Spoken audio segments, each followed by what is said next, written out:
I had spent months flipping through bridal magazines, scanning Pinterest boards, and visiting wedding planners, but nothing could have prepared me for the rush of emotions that came as I walked down that petal-strewn aisle. The chapel was filled with a golden glow, thanks to the late afternoon sunlight filtering through the stained glass windows. Our closest friends and family filled the pews, their faces beaming with joy and anticipation. The soft melody of Pachelbel's canon filled the air, marking each step I took towards Mark, my soon-to-be husband. When my eyes met Mark's, the world around us blurred into insignificance. He was impeccably dressed in a tailored tuxedo, his dark hair slightly tousled, as if to remind me that even in his most formal moments, he carried an air of approachable charm. "Nervous," he whispered as I finally reached him at the altar, slipping my hand into his. "Only about tripping over my dress," I replied, the nerves in my voice belied by the twinkle in my eyes. He chuckled softly, gripping my hand a little tighter as if to say, "Don't worry, I've got you." However, as I stood there, gripping the bouquet of roses that mirrored the petal path I had just walked, my eyes strayed to the pew reserved for the immediate family. Mark's father had passed away when he was young, so sitting there with an odd air of disapproval masked as indifference was Evelyn, my soon-to-be mother-in-law. Her eyes met mine, and instead of the warm, welcoming look one might expect, her gaze was cold, almost calculating. "Is something wrong?" Mark asked, noticing the shift in my expression. "Nothing," I reassured. "Nothing at all." Father Thompson, the priest who was also an old family friend, commenced the ceremony. Vows were exchanged, and as Mark lifted the veil to seal our marriage with a kiss, the crowd erupted into cheers and applause. But even as confetti rained down on us and the upbeat chords of the recessional music replaced the solemnity of Pachelbel's canon, the enigmatic look that Evelyn had given me lingered like a faint stain on an otherwise perfect tapestry. After the ceremony, we gathered outside the chapel for photographs. The air was buzzing with laughter, the clicking of camera shutters, and occasional shouts from the photographer directing the crowd into various poses. Evelyn, however, stood slightly apart from the main group, her eyes perpetually following me. Finally, she approached, her steps as calculated as her demeanor.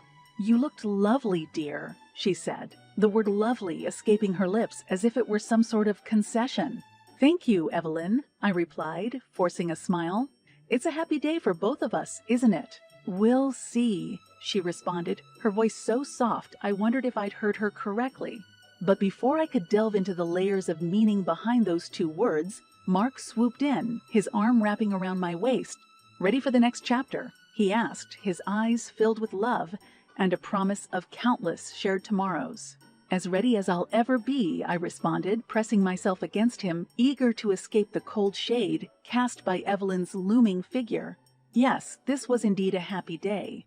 And as Mark and I exited the chapel, showered in rose petals and congratulations, I couldn't help but think that our love would be the unfading rose in the garden of our lives. It would withstand whatever storms came its way, even if one of those storms went by the name of Evelyn. It was about 3 years after our wedding that Mark and I found the house we'd been dreaming of. Well, it was a rental, to be precise, but it felt like destiny. It was a charming 2-story home tucked away in a quiet corner of the city, complete with a quaint garden, a cozy living room, and a fireplace that begged for romantic evenings. As soon as we stepped through the door during the first viewing, we both knew this was it. This was where we'd build our future. We rented the home from Robert, an affable guy Mark had known since their college days. "Look, you two are practically family," Robert had said, handing us the keys. "Make yourselves at home. Seriously." "Thank you, Robert. We'll take good care of it," Mark assured him, grinning ear to ear.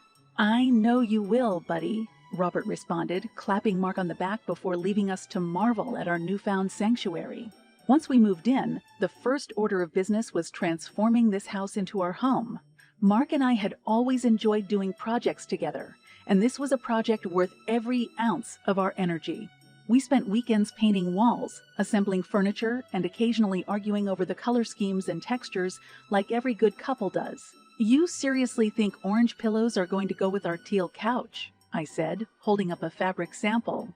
"Hey, it's called contrasting colors. It's a thing, Mark argued, his eyes twinkling with mischief. It's called clashing colors, and it's definitely a thing. I laughed, tossing the orange sample aside and opting for a muted gray instead. Mark shook his head.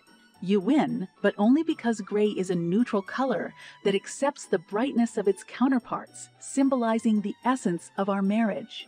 That was deep and cheesy, but mostly deep, I said, leaning in for a kiss. As the days turned into weeks, our house became more of a home with each added touch.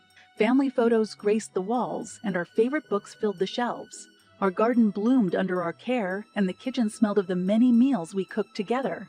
Our home was more than just a structure. It was a living, breathing entity that shared our joys and comforted us in our sorrows. Our evenings usually consisted of home-cooked dinners and movie nights, or sitting in front of the fireplace, sharing a bottle of wine and talking about everything and nothing.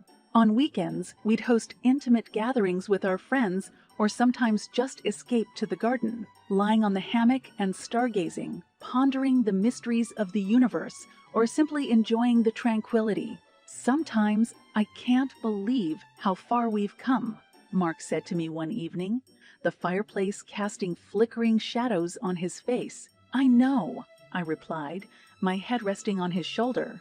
It feels like a dream, doesn't it? A dream I never want to wake up from, he said, pulling me closer. Everything was perfect, or as perfect as life could get. Our jobs were fulfilling. Our social circle was a source of constant joy, and our love for each other seemed to grow with each passing day. Yet in the deepest, quietest corner of my mind, I couldn't help but remember the shadow of Evelyn. She hadn't visited us since the wedding, a fact for which I was grateful, but her presence still loomed like a gathering storm cloud, making me wonder when it would finally burst. But for now, the nest was built, solid and cozy, ready to withstand whatever life, or anyone else, could throw at it. We were, I felt, invincible in our happiness, and that was more than enough to keep the darker thoughts at bay. It was a warm Saturday afternoon when the unexpected happened. Mark and I were in the garden, repotting some plants and arguing good-naturedly about whether to put the ferns in the shade or partial sunlight. That's when the doorbell rang. Mark wiped his hands on his pants and headed inside to answer it. As soon as he opened the door, my sixth sense tingled. The air seemed to grow a degree colder and a sense of foreboding washed over me. I turned around to see Mark's face change from a friendly, welcoming smile to a look of stunned disbelief. "Nancy, look who's here," Mark called out hesitantly. "My mom and my brother, Jake." As I approached, my eyes met those of Evelyn and Jake, who had come to visit unannounced. Evelyn was as impeccably dressed as ever, her sense of style a vivid contrast to her stern demeanor. Jake, though younger than Mark, seemed to mirror his mother's sternness. "Good afternoon," I managed to say, trying to keep my voice steady. "Nancy, dear," Evelyn began, stepping into the house as she owned it, "would you be a doll and make us some tea?" Though her words were framed as a question, her tone indicated that this was more of a command. I suppressed a sigh and gestured them into the living room. "Sure, please make yourselves comfortable," I replied, forcing a smile as I headed into the kitchen. Mark trailed behind me, a confused look on his face. I had no idea they were coming. She just said they were in the neighborhood and thought they'd stop by. "In the neighborhood. We're a 2-hour drive from their place," I said, my eyebrows arching skeptically as I filled the kettle with water. I know," Mark sighed, rubbing his forehead. "Let's just get through this visit, okay?" As the tea steeped, I found myself mentally preparing for the interaction to come. We returned to the living room carrying a tray laden with cups, a teapot, and some biscuits. "Ah, wonderful," Evelyn said, accepting a cup from me.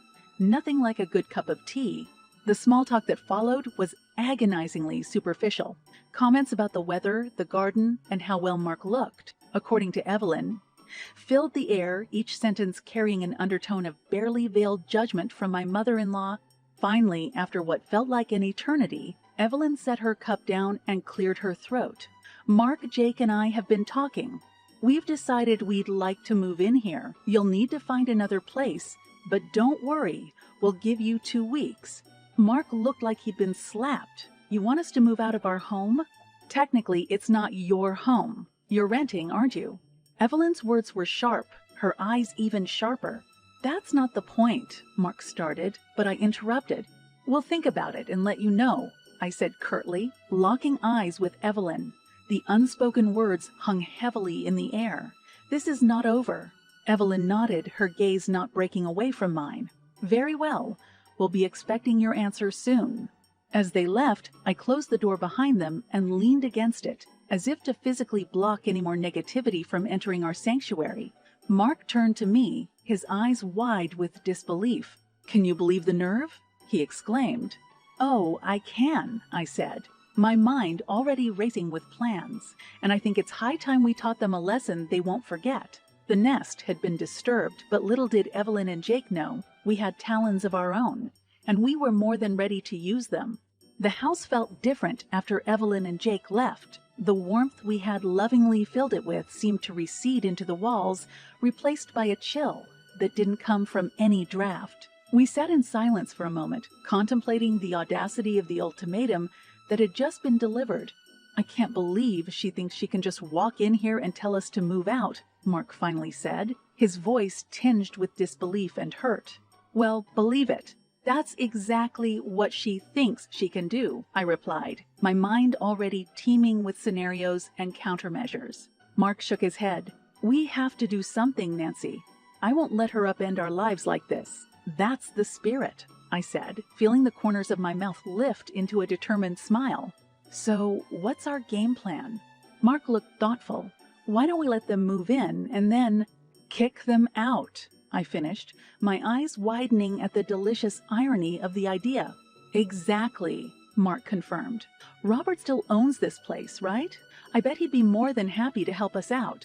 Feeling energized, we immediately called Robert. After a few minutes of catching up and some light banter, Mark went straight to the point. Robert, you won't believe what just happened. My mom and my brother visited us today, and they gave us an ultimatum. They want us to move out so they can move in.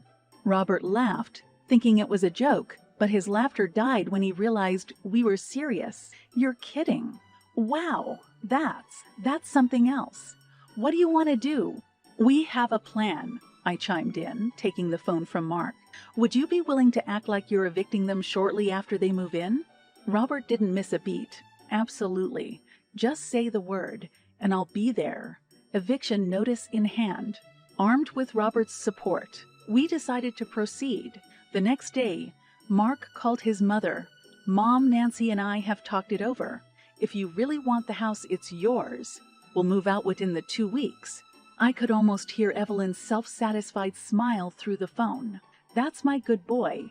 You're making the right decision. As we began to pack our things, the home we had built started to dismantle, piece by piece. The family photos came down, the books were boxed up, and the furniture covered with sheets. Each action felt like a betrayal to the sanctuary we'd created, yet also a necessary step in reclaiming it. We moved into a short-term rental, but not before we rigged some hidden cameras in the main living areas of our old home. If Evelyn and Jake were going to take over our space, we at least wanted to see the look on their faces when they realized their mistake.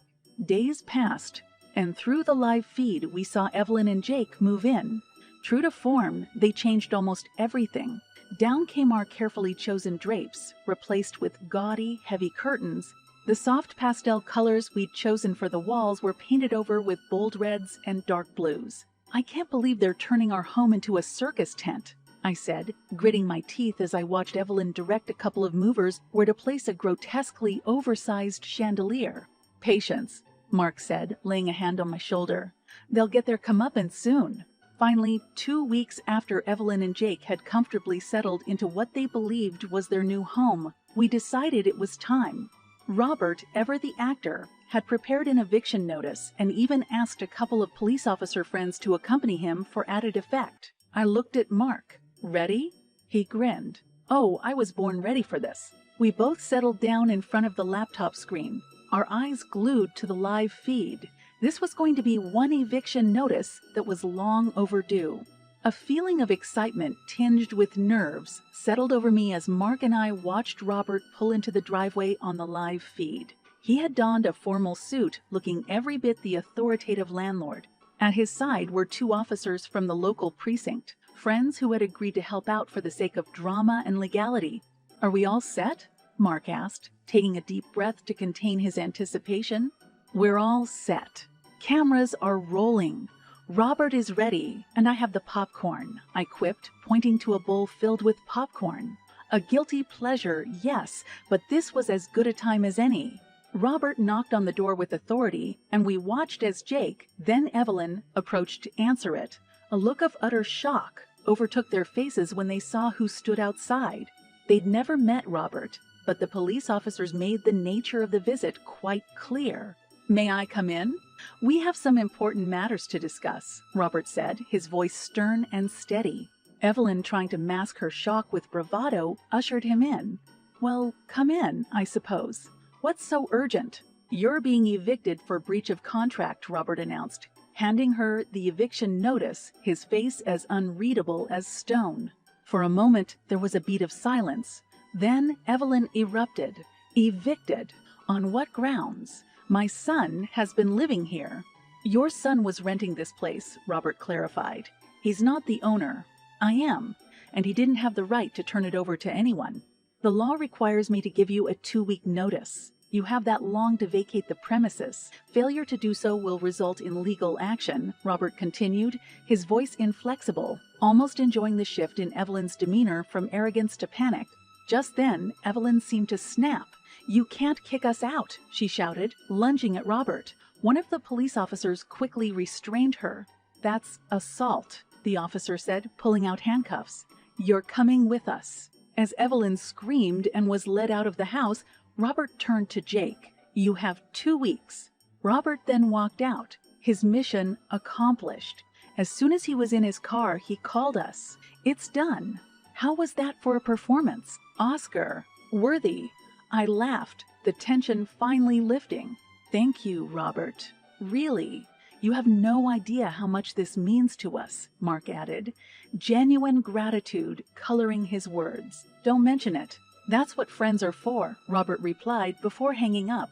Mark and I looked at each other, our eyes meeting in a mixture of relief and triumph. "Yes, but it's not over yet." The nest was rattled. "Now let's see how the birds react when they realize their wings are clipped," I said, a sense of finality settling in. We knew that the eviction was only the beginning. For Evelyn and Jake, the realization that their actions had consequences was going to be a lesson learned the hard way. They may have disrupted our sanctuary, but we were about to disrupt their entire world. It was time for phase 2 of our plan. And this time, it wouldn't just be about reclaiming our home.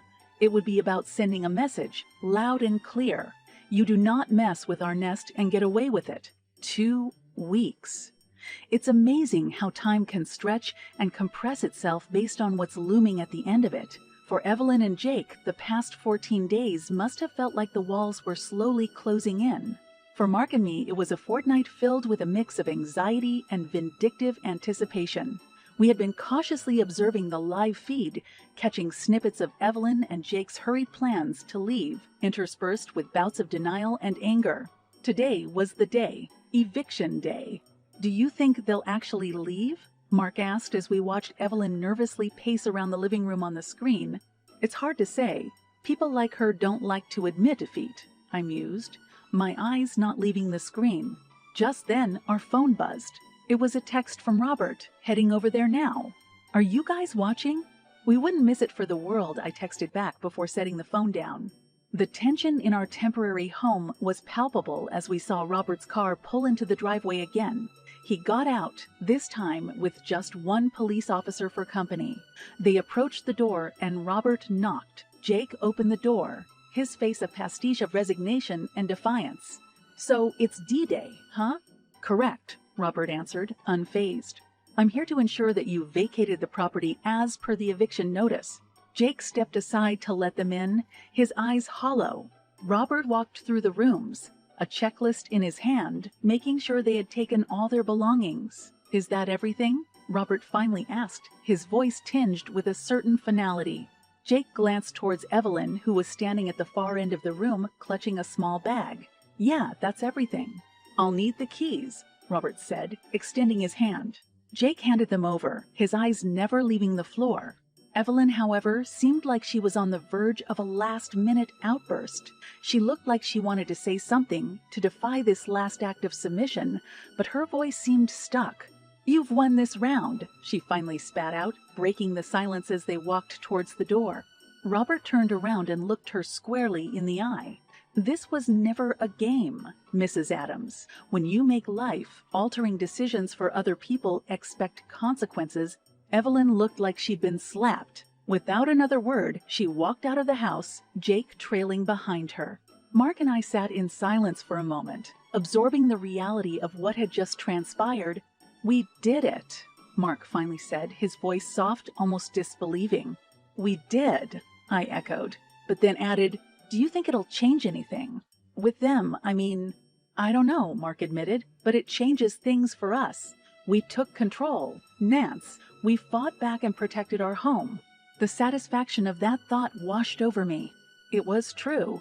We had turned the tables on people who had tried to uproot our lives, and we had won. But the win wasn't just about keeping the house.